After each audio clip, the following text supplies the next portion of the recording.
안녕하세요. 안공TV 안공입니다. 정말 오랜만에 인사를 드리는 것 같습니다. 최근에 이율이 많이 오르기도 하고 전세 사기라든가 이런 수익형 부동산 측면에서 좀 여러가지 문제들이 있어서 자신있게 매물을 소개해드리지 못할 것 같아서 영상을 올리지 못했습니다.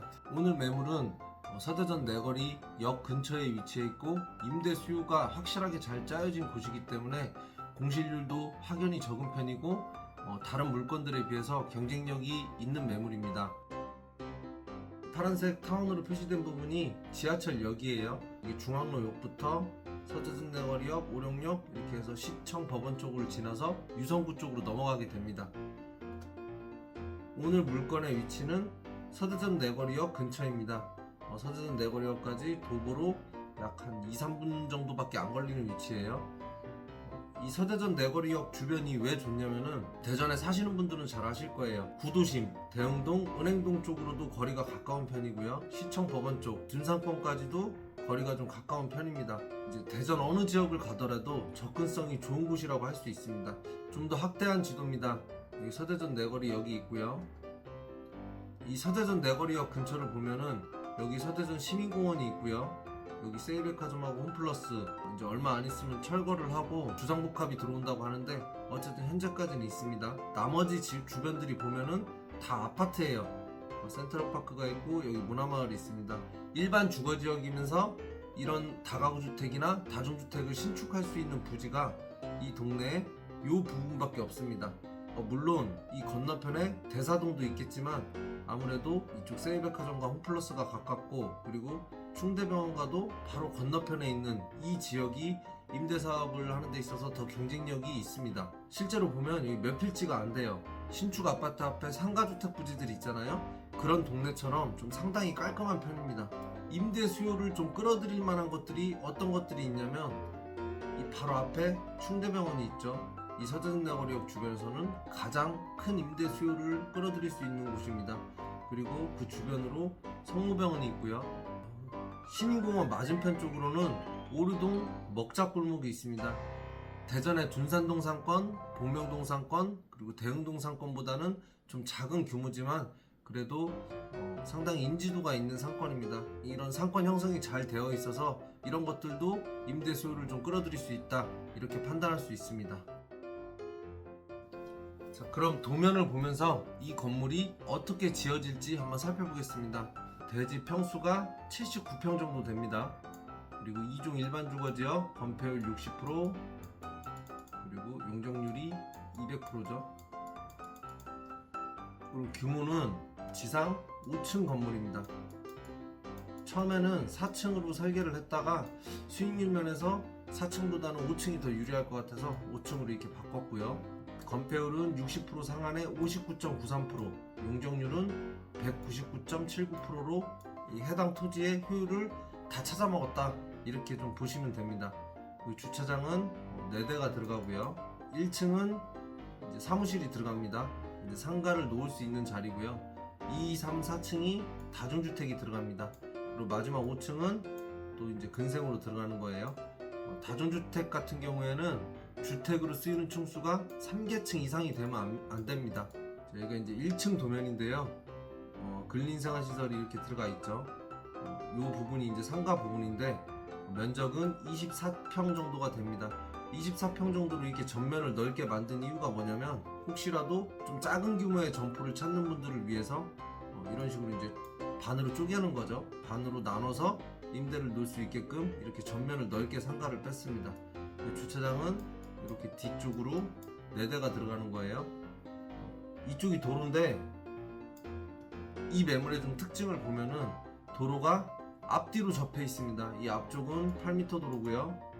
그리고 이 뒷면은 4m 도로입니다. 그래서 이 상가를 8m 도로 쪽으로 빼고 주차장을 4m 도로에서 이렇게 진입할 수 있게끔 설계를 했습니다. 그래야 이제 상가를 더 많이 효율적으로 사용할 수가 있거든요. 그리고 여기는 건폐율과 용적률을 위해서 13인승 장애인용 엘리베이터를 넣기로 했습니다. 위에 층 다중주택이 어떻게 설계가 됐냐면 첫 번째 방은 6평, 이제 원룸이라고 봐야겠죠. 두 번째 방은 방과 거실이 있는 거예요. 그래서 1.5룸이라고 봐야겠죠. 7.72평의 방이 들어가게 됩니다. 그리고 옆으로 두 개 방들은 5.97평 전형적인 이제 원룸이죠. 그리고 또 옆으로 7.72평 1.5룸이 들어갑니다. 그리고 마지막 이제 이쪽 방이 이 반대쪽 방하고 같죠. 6.23평 이렇게 이제 들어가는 거고요.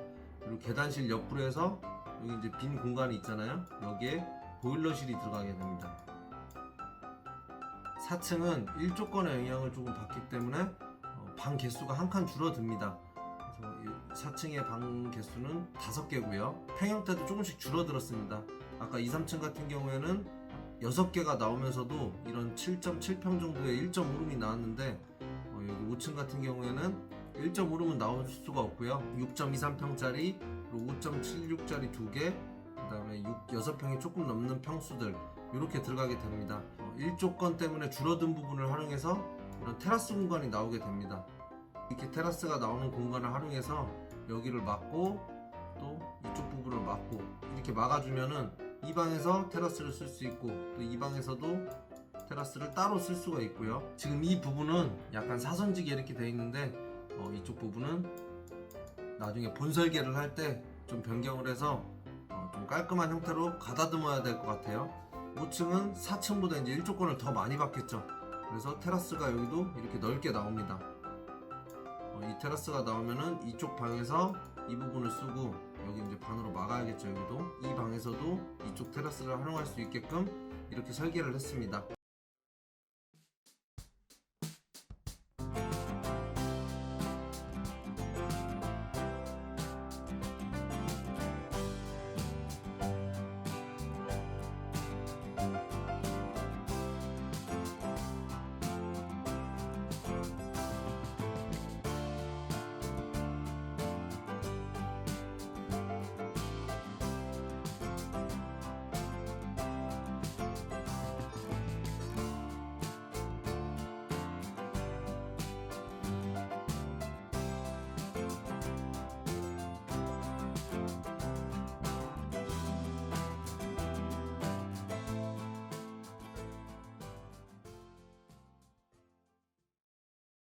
마지막으로 수익률 분석표입니다.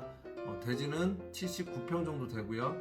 그리고 2종 일반 주거 지역이고 건축 연도는 올해 말이나 내년 초 정도가 될 것 같습니다. 1층은 상가가 이렇게 2개가 들어가고요. 그리고 2, 3층은 좀 전에 도면에서 확인하신 것처럼 6개 호실씩 들어가고요. 원룸과 1.5룸이 이렇게 좀 섞여 있습니다. 4층은 1조건 때문에 이제 한실이 줄어들었죠. 그래서 이렇게 들어가고요. 5층에 2실 그리고 1층에 2개에서 총 21실이 됩니다. 임대 금액은 원룸 같은 경우에는 뭐 요즘 신축 임대 금액으로 이렇게 월세를 잡았고요. 그리고 전세는 1억 1천으로 잡았는데 요즘에 전세 사기가 이제 좀 문제가 크기 때문에 전세 임대 금액이 좀 변동될 수 있다 이 정도로 생각을 하시고 물건에 이제 접근을 하시면 될 것 같고요. 총 매매 대금은 22억 5천입니다. 융자 금액은 한 10억 정도 예상하고 있고요. 이거는 이제 은행하고 좀 확인을 해본 겁니다. 전세와 월세를 이렇게 섞어서 놨을 때 보증금은 8억 9천 정도가 됩니다.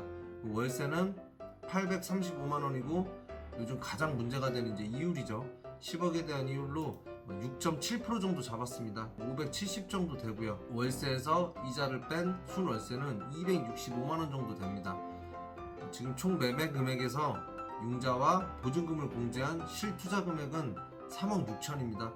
그래서 3억 6천을 내가 투자를 했을 때 월세는 265만 원 정도 받을 수 있다. 그래서 수익률이 8.8% 정도 나오는데 작년까지만 해도 수익률이 10% 넘어가고 이런 것들이 좀 많았었는데 요즘에 금리가 오르다 보니까 8% 되는 물건들도 많지가 않습니다. 그래서 이 물건은 지금 수익률도 현재 상태에서는 좀 무난한 편이고 그리고 위치나 이런 것들이 다 좋은 편입니다.